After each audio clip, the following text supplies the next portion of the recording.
How's it going, everyone? Welcome back to the channel. Today we're going to be working on the drift truck yet again. As you can see, there she is sitting with her engine in her. Today we're going to be working on the brake system, replacing all 4 rotors, all 4 pads, painting the brake calipers to make them look nice, and then we have to make some new brake lines to go around the new strut tires that we have in the front and to attach the new solid axle we have in the rear. I don't know if we're going to be able to do it all today because I might have to order some custom lines, but we're going to find out so we can get all that stuff done, and so it has brakes. After it has brakes, we can take it on a test drive. You'll see what I mean in the next video if we finish today, but it'll be fun. This is all that we got right here. Transmission has nothing to do with anything. It just looks nice. So we have our front rotors and our rear rotors. Fun fact, our rear rotors are actually significantly larger than our front rotors.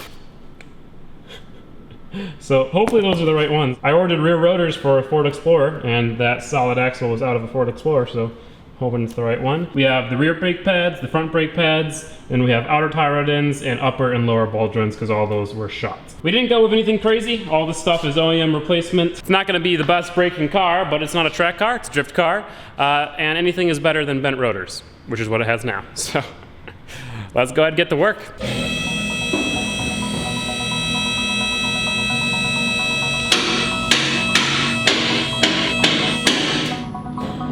Step 1 is to remove all the old brakes so we can paint the calipers and put the new stuff on. It's gonna be nice and easy.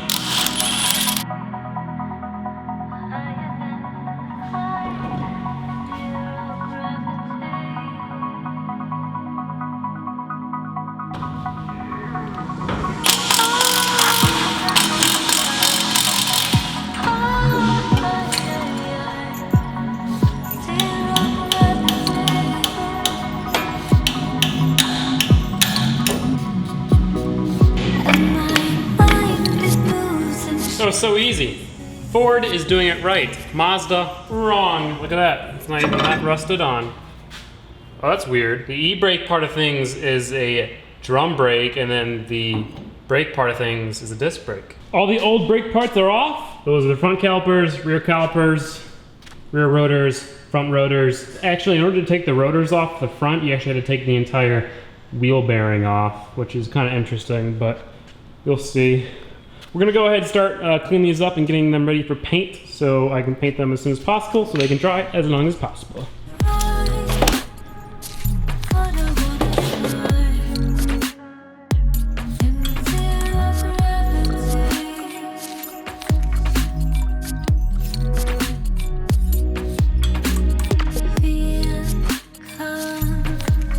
You guys remember Stacy the Subaru, right? Yeah, Pasha just found it.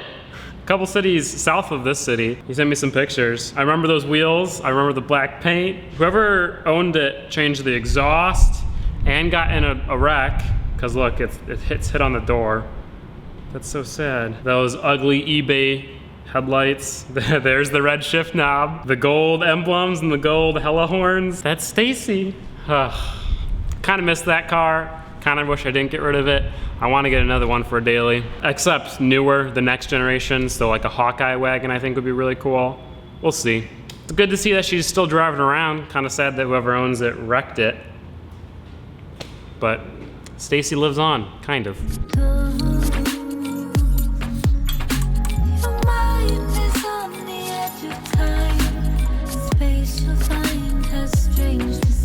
While the calipers dry, let's go ahead and get these new rotors all put together and on the truck.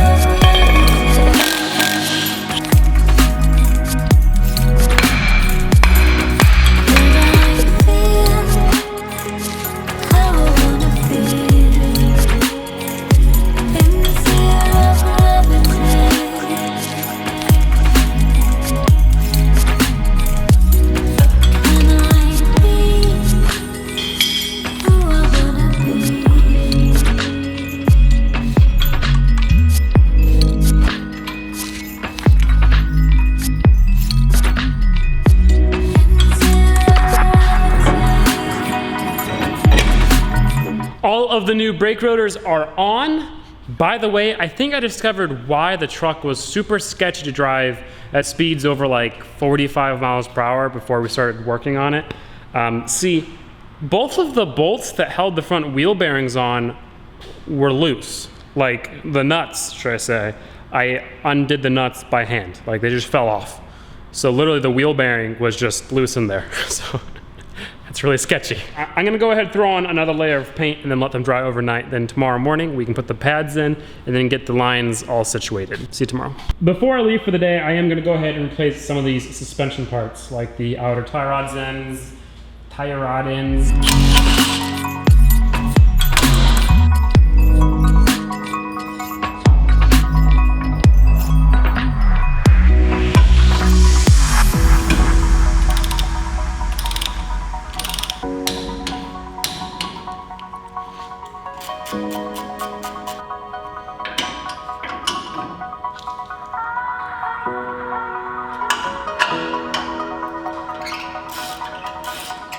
Now we got new upper ball joints, new lower ball joints, new outer tie rod end. I went ahead and tightened all the links in the steering shaft. The steering is now incredibly firm and precise. There's absolutely zero slack in the steering system. You move the steering wheel half an inch and the wheels move. There's no slack whatsoever, which is so awesome. Because with the steering box, there was literally inches of slack. You had to move the steering wheel 2-3 inches, so like a couple degrees, in order to get this actual wheels to move.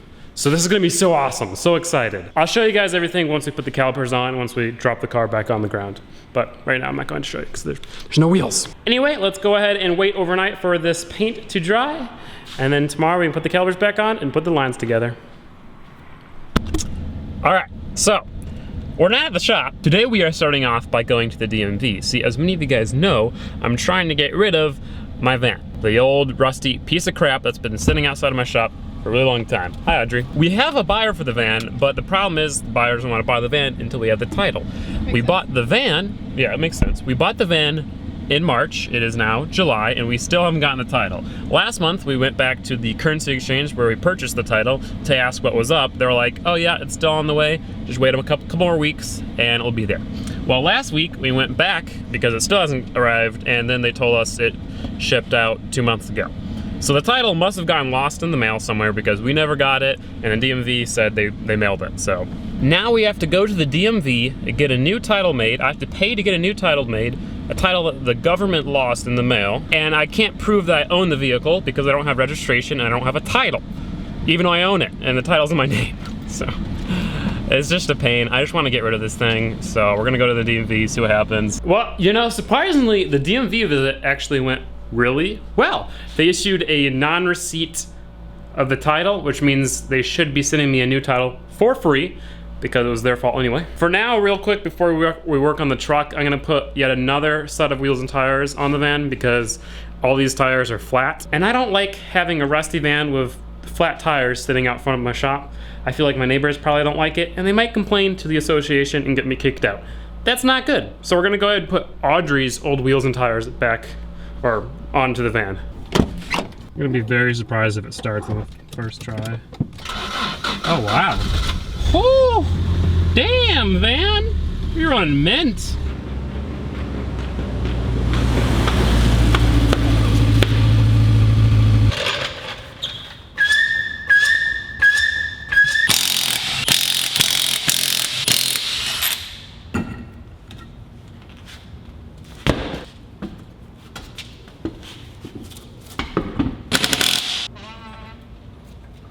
You know, I feel kind of weird saying this, but it actually really doesn't look bad with those wheels and tires on it. Hopefully my neighbors won't complain now because it doesn't look as ugly, and it is now technically running and driving. With a flat tire, it technically wasn't an operable vehicle, so I could have technically gotten in trouble for it, but now we're all good. The brake calipers are now nicely painted and dry, so we're gonna go ahead and throw the new pads in those, put them on the truck, and then we can sort out the brake line situation.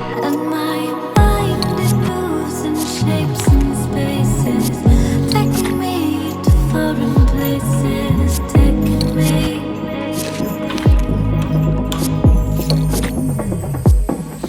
I tried, but I wouldn't try. In zero gravity.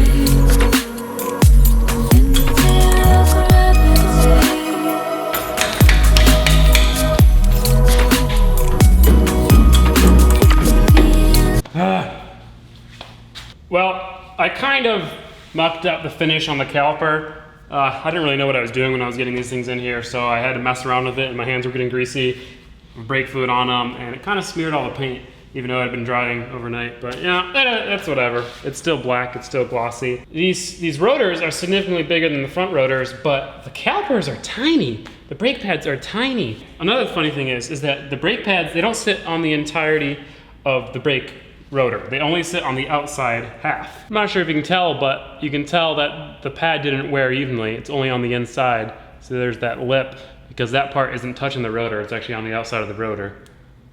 Fuck it, yeah, whatever, fuck it.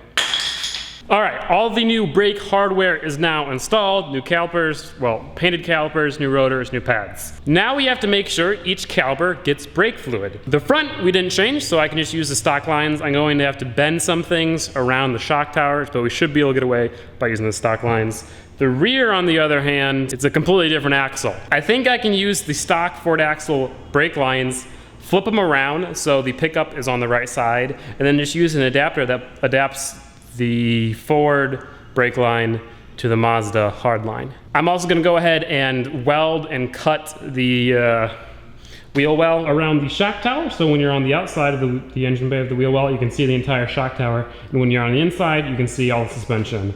We're doing this so the body doesn't rub on the shock tower, make rattling noises, and so it's easy to access everything.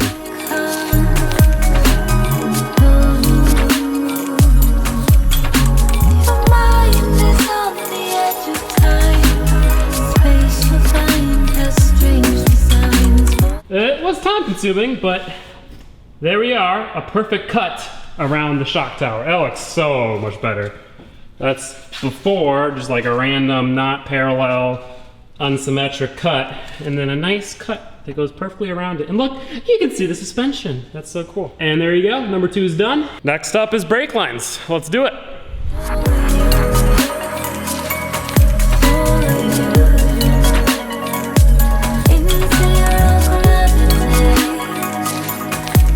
The brake lines on this thing are definitely temporary. We'll have to redo some of the stuff, but pretty much what I did back here, I used the stock hard line, swapped it around, so I flipped it, put them into the calipers normally, and then I had to cut off the stock fitting and then put a new fitting right there. I don't know if that fitting is the right fitting, so it might leak on that fitting, in which case I'll have to order a different fitting online, and we can't finish today. But hopefully it'll work enough to bleed the brakes. The front is a similar story. I used the stock line and just kind of bent it into place until I got to the right place.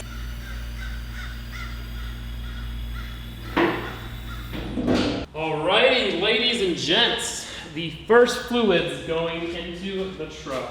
2 things I'm worried about. Number 1 is that rear fitting, and number 2 is the brake master cylinder being big enough for the new rear calipers instead of drum brakes. If it's not big enough, then we have to swap masters, which means a lot more work. So, before, auto brakes. It works! Oh, it's so awesome. The movement is because the lugs are tight, yeah.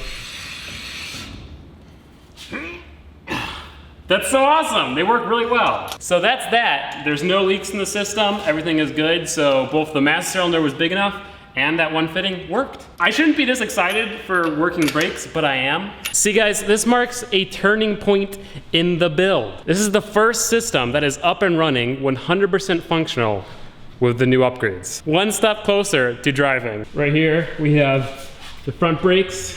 They look tiny. The way the rotor works is that the hub is bigger than the rotor, so I don't know, it's hard to explain, but the rotor looks tiny. It's not actually that small because it goes all the way into the middle. The front calipers are pretty big, even though they are only single piston calipers. In the back, they got some big old rotors and some tiny calipers. So we will eventually get a dual caliper set up back here, and hi Audrey. Hi. Thanks for being my brake servant. Is this weird? Kind of. Can you give me a high five?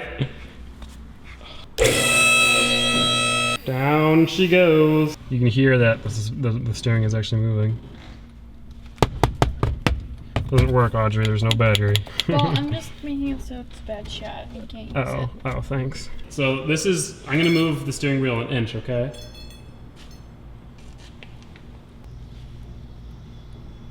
It's hard to tell, but there is zero play in the steering, so mission accomplished there. It definitely needs a little bit more bleeding because the pedal's still a little squishy and just inconsistent, but we'll do that later. We'll also eventually get stainless steel lines and remake all the hard lines so they actually look clean instead of like wavy bacon. Wavy bacon's never good on a car. That's gonna be it for this video. Replacing the brakes, redoing the lines, replacing all of the steering and suspension components, the ball joints, the outer tie rod ends, all that stuff. Thank you guys so much for watching. Thank you guys for your continued support with the air fresheners and just watching and sharing the video. I really appreciate it. If you do want to support the channel, I'll have a link to the air fresheners, the Patreon. Otherwise, you can just like or share the video. That really helps as well. Of course, if you're new to the channel, please consider subscribing. That also really helps. And just have a great day, guys. Happy viewers, happy Gingium. I'll see you in the next one. Peace out and goodbye.